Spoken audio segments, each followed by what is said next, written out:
Hey Pride, what's up? I'm gonna get nerdy with you guys today, and I hope to see some people jump on and join me. And if you have any questions, don't worry about raising your hand, just ask it away. All right, I've got a lot to try to cram in. I don't want to make this too long for you guys. I don't want to bore you, but I'm hoping you get excited like I am. And I know for all you other healthcare peeps out there and pharmacists, you might get a little excited too. So I brought my coffee, even though that might make me a little more excited, but I'll take a sip every now and then just to keep me studious.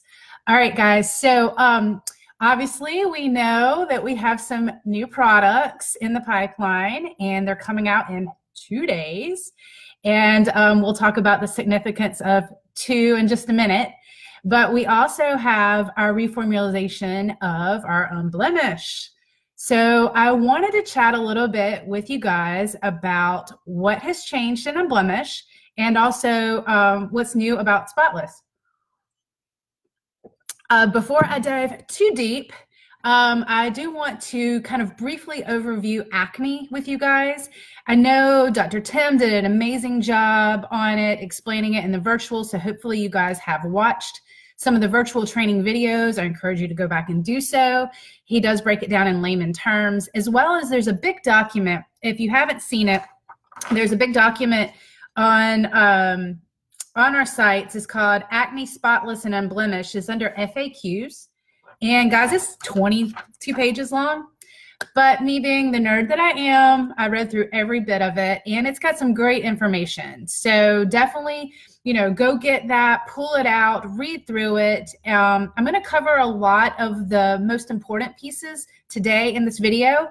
So I would encourage you also to get out a notebook, pen, paper, and write down some things, because after I go over the very short kind of acne process, I am going to go over some terminology that I think would be helpful for you to write down and go back and kind of look at it.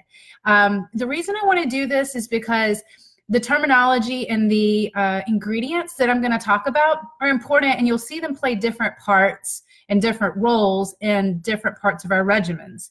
And it's kind of hard after a while. There's about 6 or 7 that I'm going to cover to try to keep straight which one does what and which one's in which product. So it'll be helpful if you write it down. So good thing is this is live. It'll be recorded.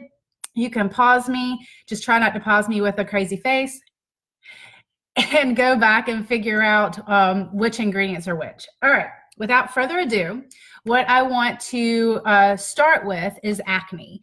And it is complicated, obviously, or we would have solved for it a long time ago. But it is something that we can't cure. It is a disease state.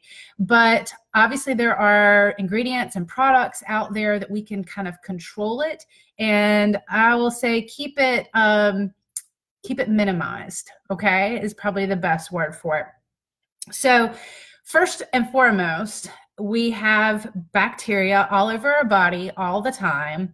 And there is a particular bacteria that is on the surface of our skin. Of course, there's lots of bacteria, but there is one particular bacteria that is what we consider acne bacteria. There's probably actually several, but the most common one is one that is called P. acnes. And the P stands for a longer word, and I've got my notes here, so I want to refer to it. But the P stands for Propionibacterium acnes. And so we call it P. acnes. So if you see some of your leaders or people on Facebook putting P. acnes, you'll know what that means, okay? So that is the bacteria mainly that we're going to talk about today. I do want to bring your attention to something there recently, like in the last year, 2 years, they have changed the name of P. acnes to Cutibacterium. I know it sounds weird, right? Cutie. But so you may see C. acnes also, and so those can be kind of used interchangeably. If you want to go Google up and look at how they changed the taxidermy of the name, I looked it up, but it's complicated. But just know the two things are very similar, okay? So we're going to be talking about P. acnes, or AKA C. acnes, while we talk about what happens with acne. So first and foremost, we have that bacteria all on our skin already.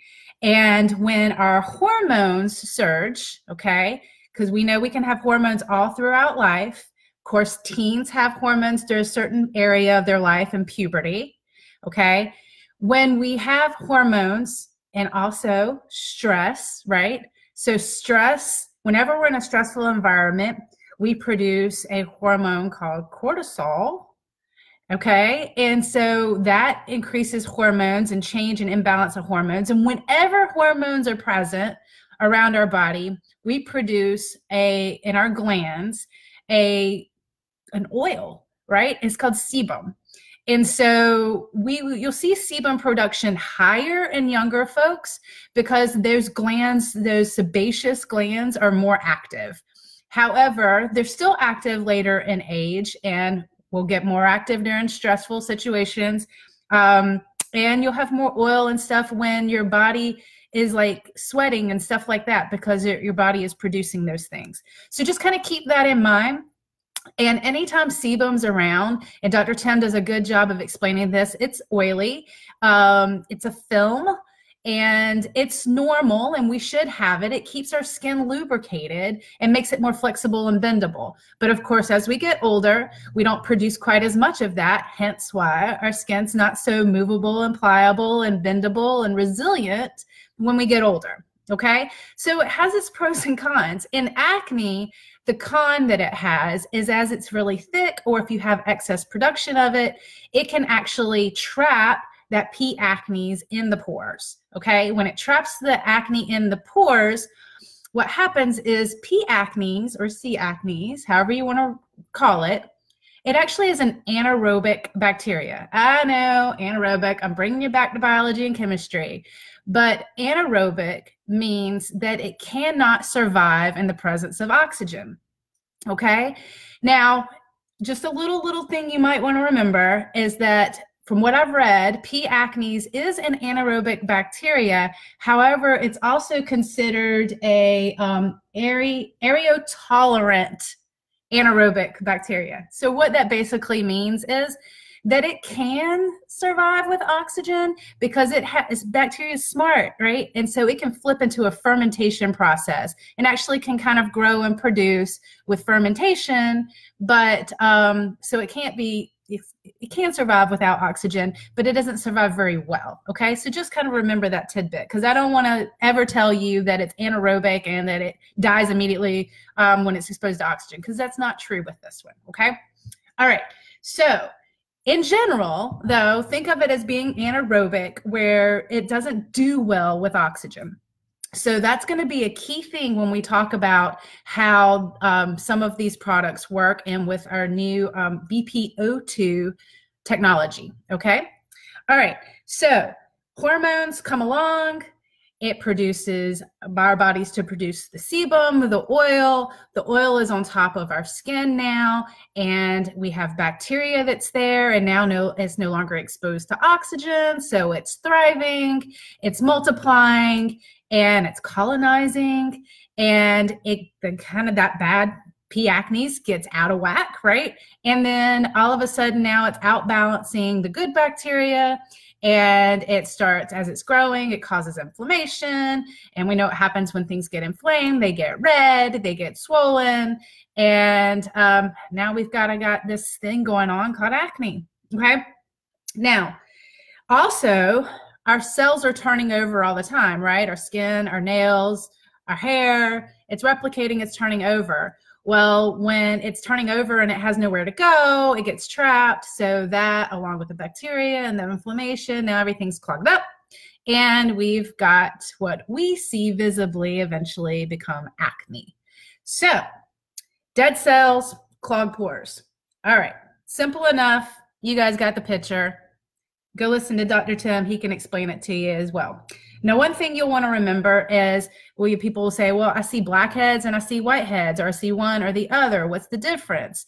Another thing you just might want to remember in your conversations with talking to people as they say, I have blackheads or I have whiteheads, is it'll help you kind of figure out maybe which way to steer them in our treatments. Now, blackhead is actually an open comedone. Okay, so that means it's open, hence why you see it's black. And why it is black is actually because it's oxidized by oxygen. Oxygen turns it black, okay? The whitehead is a closed comedone, so everything's down here below. It's not exposed to oxygen, and so all that inflammatory process is going on, and you see it underneath the skin, but it's not turned black because it's not exposed to oxygen. Okay, so that's a whitehead. All right, so again, this paper, it goes through blackheads, whiteheads, pustules, papules, and things like that, and explains the difference. Okay, now, so we've talked about what acne is and gone over which bacteria you're going to want to know and kind of throw it out there. I'll go ahead and tell you, when you start throwing terminology out there that people haven't heard of, people are curious by nature, and so they'll go look it up, and then they'll also you'll have more clout with what you're talking about. And I'm not saying you need to be completely nerdy and don't have to nerd out like me, but it's smart to have terminology and understand what you're talking about and know what you're talking about. So that's why I wanted to share this information with you. Okay, let's see. Next thing, we're going to molecules and ingredients. So this is where you want to pull out the paper and the pen. And I want to cover a couple of things with you guys. So I'm going to read it once, and I know that you guys can stop it on your replay and write down everything because we're going to get through all this. All right. So oxygen, we know what oxygen is, right? We breathe it all the time. Oxygen's a molecule, and it's incredibly reactive. Remember what I just said? When oxygen gets exposed to those open comedones, it turns it black, it oxidizes it. It's very reactive. And if you want to get into the biology of it and the chemistry of it, oxygen actually attracts and steals electrons from other things. So that's what makes it kind of reactive, right? So one good thing about what oxygen does when it's around certain bacteria is that it steals away electrons from those bacterial cell walls and makes it really weak. And that's going to be important later when we talk about the O2 that's been infused in one of our products, okay? Next thing, BPO, or benzoyl peroxide. That's the abbreviation. So you'll see BPO a lot. You may use the term instead of saying benzoyl peroxide. Most people will know benzoyl peroxide, but that's what BPO is, okay? It is a very strong oxidizing agent. It can be very drying, and it can be very irritating, hence why we see straight benzoyl peroxide put on the skin, can cause some peeling and dryness and things like that. We'll talk about how our BPO is a little bit different in just a minute. But BPO also is probably the most well-known, well-studied, and most active agent and ingredient that can actually go in there and kill bacteria, attack it, and key thing, it doesn't cause the bacteria to be resistant, okay? Everybody knows about antibiotics that cause resistance. Well, the good thing about benzoyl peroxide is it doesn't cause the bacteria to be resistant where eventually it doesn't not work, okay? Key thing to remember, okay? All right, next thing, salicylic acid. You may see it as abbreviated as SA. Salicylic acid is actually a beta hydroxy acid, and I say that because I'm going to explain the difference between a salicylic acid being a beta hydroxy acid, BHA, versus a alpha hydroxy acid, AHA. Cover that one in a minute, so hold on with me. Salicylic acid is a beta hydroxy acid, which means beta means 2, right? It has 2 carbon atoms. This is only important because it makes this atom or this molecule, salicylic acid, really strong, and it's oil soluble. So that means while you've got oil sitting on the skin, it can go down and it can penetrate into the oil, and because those 2 carbon molecules kind of protect it and get it down in there, and then those carbons split off, and now you've got hydroxy and you've got acid, right? And acid is a good thing. Don't freak out over acid, right? Acid, in this case, salicylic acid can now get in there, and after it's penetrated that oil, and it can actually dissolve all those kind of clogging materials. So salicylic acid in our terms and layman terms is really an exfoliant, okay? So it's exfoliating, it's dissolving, it's getting rid, it's shedding off that kind of top layer. All right. What's different about salicylic acid, another one you want to write down, alpha hydroxy acid, AHA. Okay, so now it's alpha, so it's only got one carbon. There's several of these that we have. The most common one, most well-studied, probably the gold standard, is glycolic acid. It's also one of the ones that you'll see a lot as ingredients in our products. What this does, it actually brightens, it smooths, it evens out tone, it hydrates, and actually diminishes the look of fine lines, wrinkles, pores. Okay, so alpha hydroxy acids are good. Glycolic acid is the one you want to remember. All right, a new product or new terminology for me, which I've done some studying on, which I think is the unsung hero, and I think we're going to see more and more of it, hence why we're going to see it in one of our products, is allantoin. I'm going to spell that for you. ALLANTOIN. All right, I had to look this one up, so I'm going to really refer to my notes on this one. But allantoin, that's the best way to pronounce it, is skin soothing, skin conditioning agent. What does this mean? It actually helps heal and repair skin. And that means it actively supports and promotes cell turnover and rejuvenation of the skin, okay? This is going to be important when you see how it is being used in one of our products, okay? And the last term I want to go over with is colloidal sulfur, okay? You guys know what sulfur is. It's 3% in our blemish, in our wash, but no more. Unless you need it really bad, go buy some because it goes away very soon. Colloidal sulfur is actually sulfur in a fine powder, kind of think of it like a dust. It's been ground up and it's suspended in a gel or a liquefied substance, okay? Colloidal sulfur is gonna do the same thing sulfur does. It's just a little more gentle. And so don't freak out, even though we don't have the 3% sulfur wash and everybody says, oh, I love my sulfur wash. We still have colloidal sulfur in our products. So I'll explain what that does and how it's going to work in just a minute. But I wanted you to know what the difference in colloidal sulfur is and sulfur. Okay? All right. Colloidal sulfur also, I meant it is gentle, but it also soothes skin and kind of decreases the look of redness. So that will be important in a minute. Okay. Enough about that. I covered several things. And now I'm going to jump into the actual products that we have and which of these ingredients are in which products. Okay. Yes, Heather, I believe you're right. I think it is in Soothe. It would make sense because allantoin is actually decreases redness, hence why we would probably have it with the peptides and sulfur. I agree with you on that one. I didn't go look it up, but I would venture to guess that that's the case. Okay. All right, let's jump into the fun one, Spotless. All right, so Spotless, as you guys know, is only 2 steps, and it's only needs to have 2 minutes, and you're going to use it twice a day. Okay, so what's in these 2 products?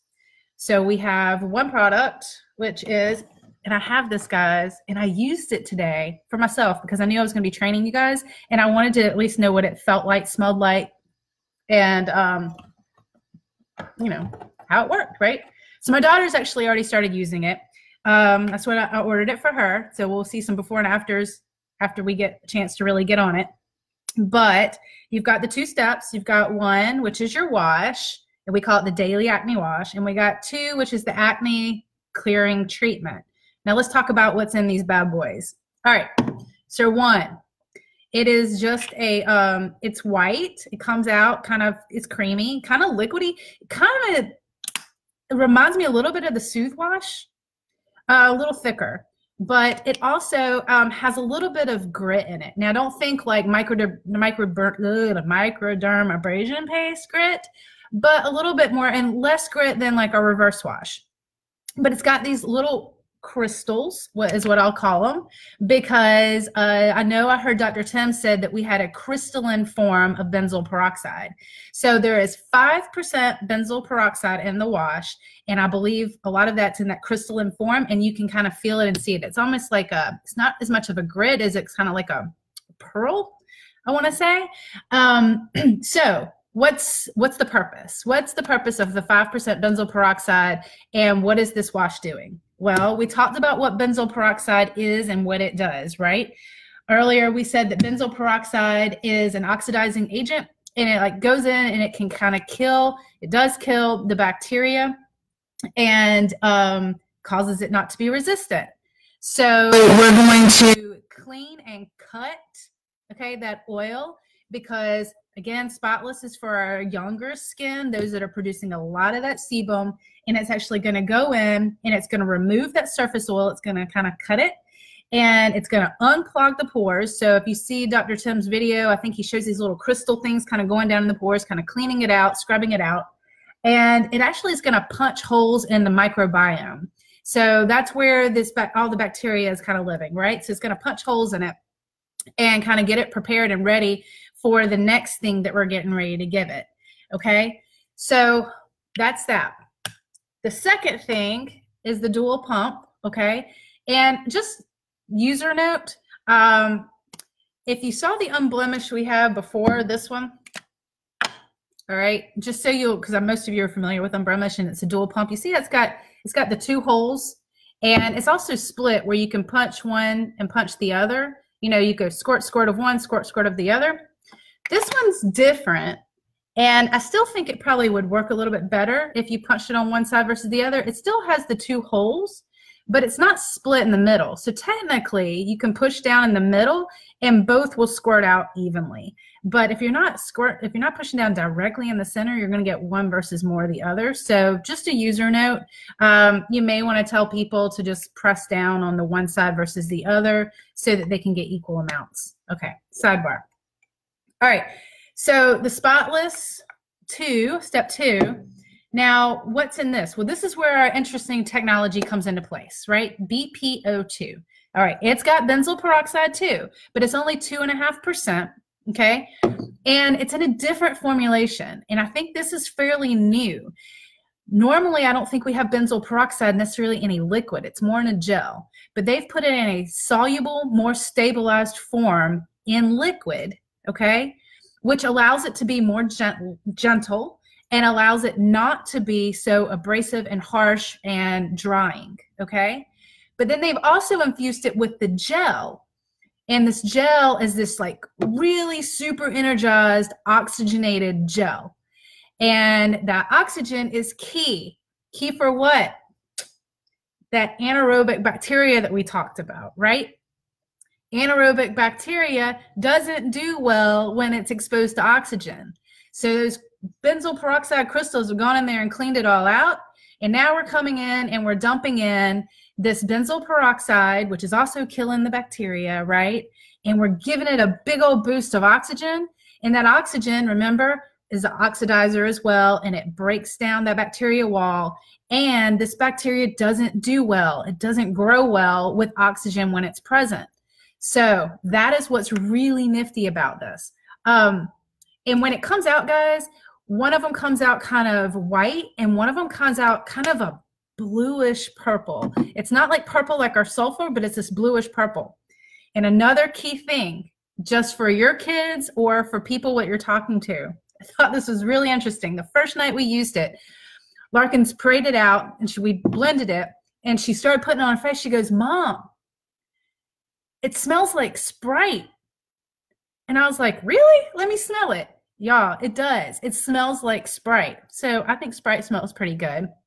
But interestingly enough, I started thinking about it, and I was like, well, Sprite's a soda, and Sprite has oxygen in it, right? Carbon dioxide, oxygen in it that makes it foaming and makes it kind of bust open. And I thought, how interesting that this smells like Sprite, and it's kind of doing the same thing that a soda or a Sprite kind of does. So I thought that was kind of neat. Anyway, That is what it's doing. So it's actually going in there and it's restoring the bacteria back in balance, like Dr. Tim talked about. Okay. But that is kind of what the oxygen is kind of doing. Now, what we don't know, and this is from my point of view, is, how well it's actually going to go in there and how deep it's going to penetrate. And I guess that kind of depends on the pores and your DNA and your makeup. But just this technology and this idea alone is actually super cool. And I really think it will do well. Even if that bacteria is not completely susceptible to oxygen killing it, it's at least going to hamper it from growing and expanding and colonizing. So that's how this is going to work. All right. Enough about that. If you have any questions, ask me. I'll go back and kind of explain to you what's going on. But the things you want to remember is it's got benzoyl peroxide in it, the crystalline form. Then it's got a stabilized liquid form of benzoyl peroxide in the treatment, along with that oxygen gel that's going in there, and it's doing a whole bunch of great stuff. Now, also, allantoin, what we were talking about before, and Heather had mentioned, we think it might be in Soothe too. It's also in here, right? So what does the allantoin do? If you go back and you remember what I said it does, it's skin soothing and it kind of decreases redness. So what do we want when we have acne and we have kind of inflamed acne going on? Obviously, it's usually red. It's going to decrease that. It's also going to soothe the skin. So anybody that has any type of little sensitivities to the benzoyl peroxide, it's going to calm that down too. And here's another big thing. It's a hydrator.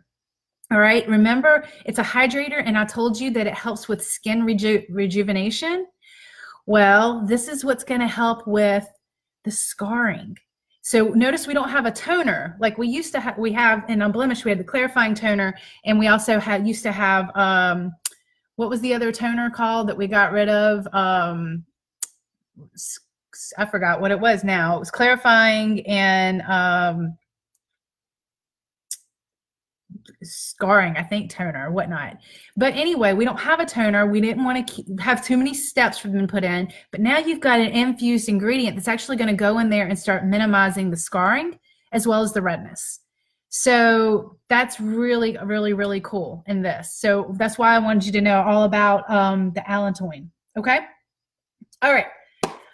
Covered Spotless. Let's go to Unblemished. I know this is going long, guys, but I really want you guys to understand the difference and have the knowledge and the power to be able to talk about this. All right, what's changed about Unblemished? All right, we already talked about we won't have the 3% sulfur wash in Unblemished anymore, but we do have the colloidal sulfur that's in the wash. We also have 0.5 of salicylic acid. All right, we talked about salicylic acid earlier, and we said that salicylic acid is that beta hydroxy acid. It goes in there and it kind of sloughs off the skin. It removes and loosens the grime and the dirt and those adhesions of the kind of the dirt and the grime that's kind of clumped together, glued together. It kind of exfoliates that. It dissolves the blackheads. And it also has anti-inflammatory properties. So it kind of decreases that inflammation that's going on in the acne. So you've got your 0.5 salicylic acid. It's going in there and doing what we call chemical exfoliation, right? Then we've also got some exfoliating beads, supposedly. I haven't felt it yet, so I can't tell you. That's also in the step 1 of the new Unblemished. And that's going to have physical exfoliation, right? So we got chemical exfoliation and physical. And then we have the colloidal sulfur, which we've already talked about what that does. So you've got all that stuff in there, which also colloidal sulfur does soothe the skin and kind of get rid of redness as well. So you've got all these things going in there. You're washing to start your process, right? Step 2. Step 2 has mild alpha hydroxy acids, which we've already talked about, which is also another form of an exfoliator. But it also, these exfoliators like the glycolic acid go in and actually brighten the skin. Okay, they brighten the skin. They minimize the appearance of pores, and it has hyaluronic acid in it. Hydronic acid was what they call it in there, but we all know what that does, right? Because that's in our acute care. It's in our active hydration. What that does is it goes in and plumps up the skin, right? So this is another form of this part right here. The toner is really what's causing a lot of those anti-aging properties that they said that they've infused into the Unblemished line. So you're getting kind of more plump skin, you're getting more moisturized and hydrated skin, you're getting brightening of the skin, you're getting reduction of that pore size. So all those different things are happening on with this toner, this new toner. So it won't be the clarifying toner anymore. It's I forgot what the toner is called, but it's going to have a different name. And the reason, guys, they're having to change the names of these things is because it's not the same formulation anymore. They've added ingredients and taken things away, so they got to change the name of it. So that's why you're going to see the names change in some other of the products that we'll talk about as well. All right, step 3. It's still a dual acne intensive pump, right? But here's what's different. It's got the 2.5% of benzoyl peroxide, which before, guys, we had 5% in this. So it's got a little less, but it's that new stabilized form of benzoyl peroxide. So it's it gives it all the power that the benzoyl peroxide, the 5%, had before, but it's a little less irritating and less drying. But now they've actually, what's in the second part of the pump, right, is actually some other calming agents and some other things that are going to cause anti-aging properties. So some of those things are like pomegranate, chamomile, other spermicides, and it's also got some vitamin B's in it. It's got B5 and B3. Okay, so it's still going to work, guys, and it's going to work better, and it's going to be better for our skin because those of us that are older that are fighting acne, remember, adult acne happens to thinner, less resilient skin. And so they want to keep it resilient and they want to keep it plump and they want to keep it hydrated. But they also want to give it a punch of salicylic acid and a punch of benzoyl peroxide to kind of, you know, kill that bacteria that's going on in there. Now, step 4. So I don't know if you guys caught this, but the step 4 is called something different too. It's no longer called oil control lotion, right? And again, I forgot, I had it written down what it's actually called, but it's still going to do the same thing. But I want to draw your attention to something that they changed about it. One thing that they mentioned in the document is they made it more matted. So it doesn't have, I think it's called shine free. I think it's called shine free lotion or something like that. So it's going to be a little more matted. So they added some stuff in there to make it more matte. But they also added some things in there to brighten in the appearance. So you've got some vitamin C added in there, which actually brightens the skin. Now the actual ingredients, right, is actually the same ingredients that's in, and I don't have it down here, that was in our regular Unblemished oil control lotion as well. It's 2 products, zinc oxide and titanium dioxide. These are mineral sunscreens, guys. Okay, they're also found in like our Soothe sunscreen. Now, for you moms out there, or for any of you that have used Soothe before, you know when you put the Soothe sunscreen on, because it's a mineral-based sunscreen, it can leave a slight white film. Okay, that white film, it just doesn't quite dissolve all the way into the skin, and it's not really noticeable unless you're like swimming, because sometimes you can see it kind of just creating that barrier. So our old Unblemished sunscreen had 4.75 of zinc oxide and it had 0.7 of titanium dioxide. Now this new one, the new one still has the same exact ingredients. However, zinc oxide goes from 4.75 to 14%. That's a lot. Our titanium dioxide goes from the 0.7 to 3%. So all the ingredients got stronger. Our SPF stayed the same. The SPF was 20 in the old and it's 20 in the new, but we actually have more of the product in there. So because it's higher in these products, you could see that kind of white film. With this, again, I don't think you'll notice it unless you're like getting really wet, and you'll kind of see it happen. One thing I did read, that even though now they threw in those matting effects, right? Well, the matting is probably actually the whiteness that you're going to see. But if someone was to experience something and doesn't really like the residue that maybe they see, one thing I saw them throw in there and says you can suggest that someone use the radiant defense on top of that, and then that will kind of subdue that and you won't see it. But I don't think it'll be an issue, but I just kind of wanted to throw it out there for any of your people that are unblemished users and they notice a difference. I wanted you to understand what the difference was.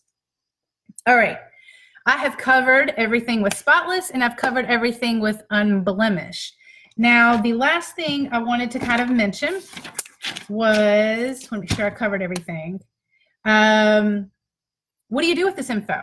Okay, kind of already alluded to it before, but you know, knowledge is power, and you guys knowing and understanding how this works is key, because when you can talk knowledgeably about something, it gives you more clout and people are going to maybe listen more.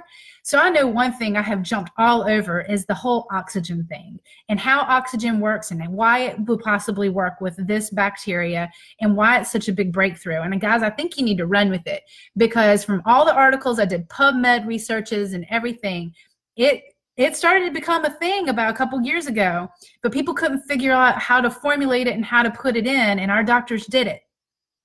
So you got to run with this, okay? The other thing you want to start doing is start talking about it.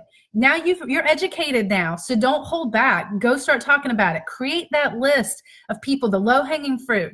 Jessica and Laura Tenney talked about it yesterday, is go to all your unblemished users, let them know about the changes that have happened. And they're good changes, but let them know. You don't want them to all of a sudden order it and like, why is this different? What's the names different? And people don't like surprises. So educate them on it and they'll feel more empowered themselves in using the product, okay? Also talk to all your unblemished users that were kids. Okay, I had a lot of them because we didn't have Spotless, and I'm going back to them, and in most cases, I will be converting them over to Spotless. Yes, it's cheaper, and we don't make as much, but they're going to be more compliant with 2 steps than they are 4. And I'm going to go ahead and venture a guess that we're going to see a huge change in my daughter's acne because she's going to be more consistent with its use, okay? And so if you can get these teenagers wiping out acne, they're going to be walking billboards for you. So make that list. Start reaching out to people right now if you haven't already, because it comes out in 2 days. And you want them to capitalize on it. And I'm sure there's going to be offers where people are going to be able to get like maybe the blotting papers or the little cute bag that comes with this, with the Spotless and things like that. So you want to encourage them to do that. And just, you know, share the information with them. I think that is enough. I hope I haven't bored you too much and nerded you out too much. Let me make sure I don't have any questions here. But I will, you know, go back and check this. So if you have any questions, ask. And I think that's it. You just remember what the difference in teen acne and adult acne is. You know, T-zone for the teenagers, U for the adults. And Dr. Tim does a good job of explaining that. It's also in this document. Go pull this document, write your notes on this, keep it with you. Guys, let me know if you have any questions, okay? Sorry it was so long, but I think you'll be more empowered now. I hope you are. And you can go out and serve all your customers. All right, guys, talk with you later.